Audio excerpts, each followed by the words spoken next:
বলিউড অভিনেত্রী ও জনপ্রিয় reality show big বস খ্যাত তানিশা মুখার্জি ফের নেটিজেনদের কটাক্ষের মুখে পড়েছেন তার পোশাক নির্বাচনকে ঘিরে।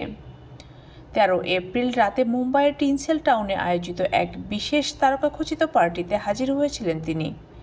সেখানে কালো রঙের ট্রান্সপারেন্ট পোশাক পরে উপস্থিত হন কাজলের এই বোন। পোশাকটিতে বসানো ছিল সাদা রঙের গোলাপ ফুল, তবে ফুলের ফাঁক দিয়ে স্পষ্ট দেখা যাচ্ছিল তার শরীরী অবয়ব। তানিশার এমন পোশাক পরিহিত ছবি সোশ্যাল মিডিয়ায় ছড়িয়ে পড়তেই শুরু হয় নানা কটাক্ষ। কেউ মন্তব্য করেছেন, এমন পোশাক পরে আসার দরকার কি ছিল। কেউ আবার লিখেছেন, দেখে মনে হচ্ছে মুদি দোকান থেকে বাজার করে নিয়ে যাচ্ছে। তবে নেতিবাচক মন্তব্যের পাশাপাশি কিছু ভক্ত তার পাশে দাঁড়িয়েছেন। একজন লিখেছেন, তানিশাকে আমি খুব পছন্দ করি, একটা পোশাকের জন্য তাকে এমনভাবে আক্রমণ করা উচিত হয়নি।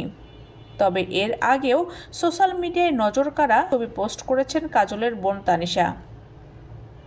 বলিউড অভিনেত্রী কাজলের বোন বলেই বেশি পরিচিত তানিশা, তবে তিনি মিডিয়ায় সবার নজরে আসেন বিগ বস 7-এ পারফর্ম করার মাধ্যমে, যেখানে তিনি দ্বিতীয় স্থান অধিকার করেছিলেন এবং জয়ী হয়েছিলেন গৌহর খান।